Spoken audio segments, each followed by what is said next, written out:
अवधूत चिंतन श्री गुरुदेव दत्त. सर्वांना श्री स्वामी समर्थ.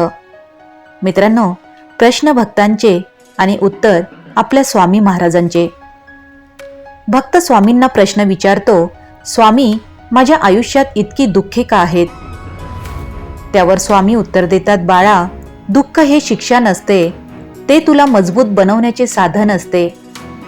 सोने जसे अग्नीत तापल्याशिवाय चमकत नाही, तसेच माणूस संकटाशिवाय घडत नसतो. दुसरा प्रश्न भक्त स्वामींना विचारतो, स्वामी, मी खूप प्रयत्न करतो पण यश मिळत नाही.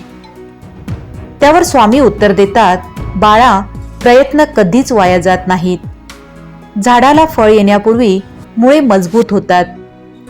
तुझी मेहनतही तुझ्या यशाची मुळे मजबूत करत आहे. योग्य वेळ येईल तेव्हा फळ नक्की मिळेल.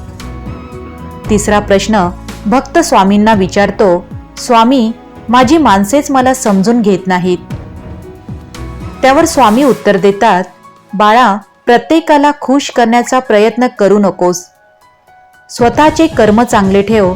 जगाचे मत बदलत राहते, पण चांगले कर्म कधीच वाया जात नसतात. मित्रांनो, चौथा प्रश्न भक्त स्वामींना विचारतो, स्वामी, माझे नशीब खराब आहे का? त्यावर स्वामी उत्तर देतात, नशिबावर रडू नकोस. कर्म बदलले की नशीबही बदलते. आजचा प्रयत्न उद्याचे भाग्य लिहत असतो. पाचवा प्रश्न भक्त स्वामींना विचारतो, स्वामी, मला खूप भीती वाटते. त्यावर स्वामी उत्तर देतात, बाळा, जिथे श्रद्धा असते तिथे भीती राहत नाही. नेहमी लक्षात ठेव, भिवू नकोस, मी तुझ्या पाठीशी आहे. मित्रांनो, सहावा प्रश्न भक्त स्वामींना विचारतो, स्वामी, माझे मन नेहमी अस्वस्थ का असते?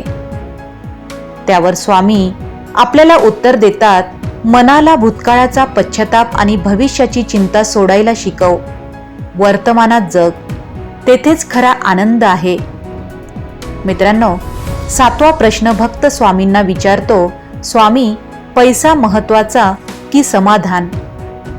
त्यावर स्वामींचे खूप सुंदर उत्तर आहे. स्वामी म्हणतात, पैसा गरज पूर्ण करत असतो, पण समाधान मनाला शांतता देत असते. तू पैसा कमव, पण मनशांती गमावू नकोस. आठवा प्रश्न भक्त स्वामींना विचारतो, स्वामी, मला देव भेटेल का हो? तेव्हा स्वामींचे उत्तर असते, बाळा, जेव्हा तू प्रत्येक जीवात देव पाहायला शिकशील, तेव्हा तुला देव सर्वत्र दिसू लागेल. नववा प्रश्न भक्त स्वामींना विचारतो, स्वामी, लोक माझी किंमत का करत नाहीत? त्यावर स्वामींचे उत्तर असते, स्वतःची किंमत इतरांकडून शोधू नकोस. हिरा स्वतःची किंमत जाणतो आणि म्हणून तो काचेबरोबर तुलना करत नाही. मित्रांनो, 10वा प्रश्न भक्त स्वामींना विचारतो, स्वामी, माझे जीवन कधी बदलेल हो?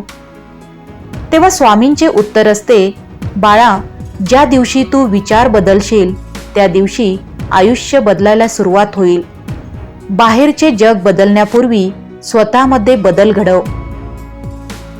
मित्रांनो, स्वामी म्हणतात, जीवनात कितीही संकटे आली तरी खचू नका. श्रद्धा ठेवा, सबुरी ठेवा, चांगले कर्म करा. मी तुमच्या पाठीशी आहे. तुमचे अश्रू मला दिसतात, तुमच्या वेदना मला समजतात. योग्य वेळ आल्यावर सर्व काही चांगले होईल. श्री स्वामी समर्थ. जय जय स्वामी समर्थ.